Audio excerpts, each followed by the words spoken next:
Hello बच्चों, question is x हमें given है जिसका एटॉमिक नंबर 100 है एंड मास नंबर 244 है।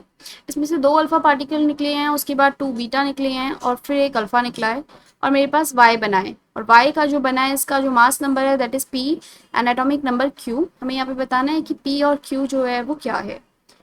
की concept of this question is type of radioactive decay, type of radioactive decay, radioactive decay. मेरे पास यहाँ पे जो अल्फा है इसका मतलब क्या होता है, आपका अल्फा मीन्स होता है हीलियम। आपका हीलियम का मास नंबर रहता है 4 एंड एटॉमिक नंबर रहता है 2। अल्फा एमिशन मीन्स आपका हीलियम, आपका एटॉमिक नंबर क्या होना, atomic number less less bye 2 and mass number आपका क्या होता है यहाँ पे, मास नंबर लेस बाय 4 हो जाता है। अल्फा मीन्स क्या, एमिशन होना हीलियम का, और हीलियम का जो मास नंबर रहता है वो क्या रहता है 4 एंड एटॉमिक नंबर रहता है 2। यानी कि जो मेरे पास अगर इसका एमिशन होगा तो जो एक्स है उसमें से क्या होगा, मेरा मास नंबर 4 कम करेंगे और एटॉमिक नंबर 2 को कम करेंगे।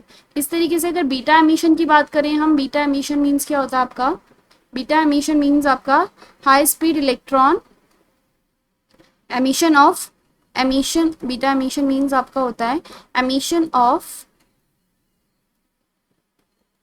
हाई स्पीड इलेक्ट्रॉन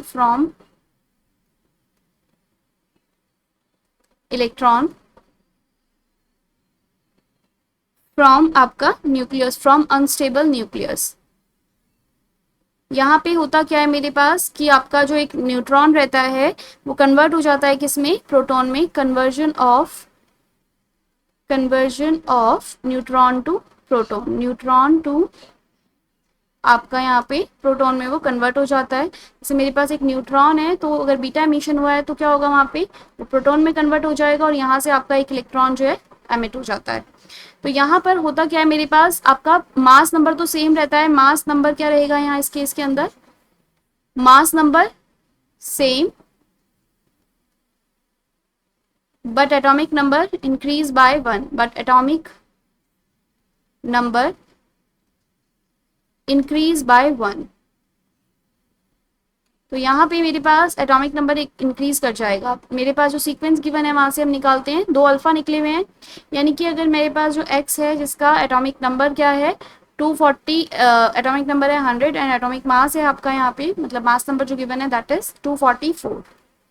तो यहाँ से मुझे दो अल्फा निकालने हैं। पहला अल्फा निकालने के बाद जो मेरे पास बनेगा, लेट से वो एक आपका ए बन रहा है, तो मेरे पास यहाँ पर 2a का जो रहेगा मास कितना रहेगा, वो 240 हो जाएगा और एटॉमिक नंबर जो है वो 2 नंबर मुझे कम करना है क्योंकि यहाँ पे मेरा अल्फा जो है वो निकल रहा है, तो 98 आपका रहेगा। उसके बाद आपका दोबारा से एक अल्फा और निकला तो मेरे पास बी बना सपोज, और ये कितना रहेगा, इसका 236 मास नंबर रहेगा और एटॉमिक नंबर 2 नंबर कम करेंगे तो 96 आ जाएगा। उसके बाद दो बीटा पार्टिकल निकालने, दो बीटा पार्टिकल निकालना मतलब आपका मास नंबर जो है वो सेम रहेगा।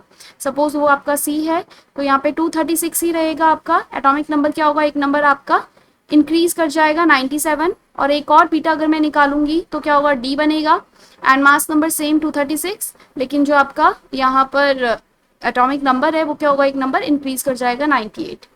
अगेन अब मेरे फिर यहाँ पे क्या किया है, अल्फा निकाला है। किसके बाद, अल्फा निकालने के लिए क्या होगा मेरे पास, यहाँ पर जो 236 है इसमें से आप 4 माइनस कर देंगे, मतलब अल्फा एक निकलेगा तो यानी कि 4 एटॉम मास नंबर कम करना है और एटॉमिक नंबर क्या करना है आपको, 2 नंबर कम करना है। तो यहाँ पे मेरे वाई बन रहा है और जो वाई बन रहा है उसका एटॉमिक मास क्या रह जाएगा, मास नंबर हो जाएगा 232 और एटॉमिक नंबर क्या हो जाएगा, 2 कम करेंगे तो 96 मेरे पास ये आ जाएगा।